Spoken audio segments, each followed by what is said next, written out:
Apple's next generation iPad Pro is expected to arrive later than expected. Why? Stay, so you won't miss any details.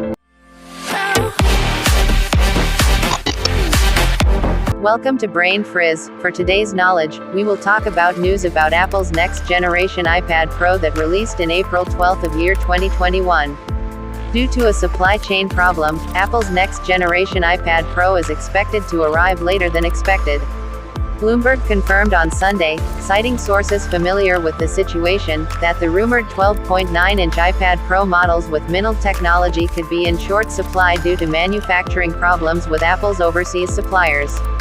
According to the paper, production for at least one of the mini-LED display suppliers has been halted, and the production issues may lead to a shortage. According to Bloomberg, Apple could unveil the two new iPad Pro models as soon as this month, but the mini-LED display technology, which is reportedly difficult to produce, will be limited to the larger 12.9-inch model.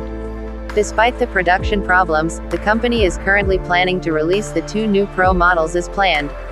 Bloomberg's report on impacted display demand for the larger of two upcoming Pro models follows Nikkei Asia's earlier report that Apple had been impacted by the global component shortage.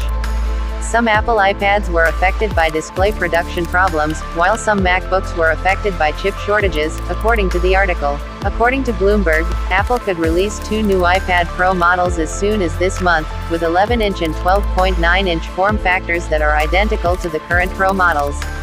According to the article, those models will be fitted with a processor that is identical to the current MacBook Air's M1 chip in terms of processing power.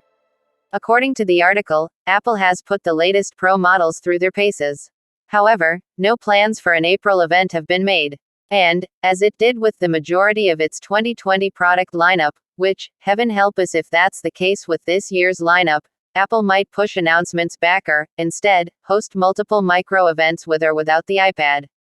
Thank you for watching. Comment down below your reaction, and click the notification bell button, to be updated on my next videos with regards to technology trends. Thank you.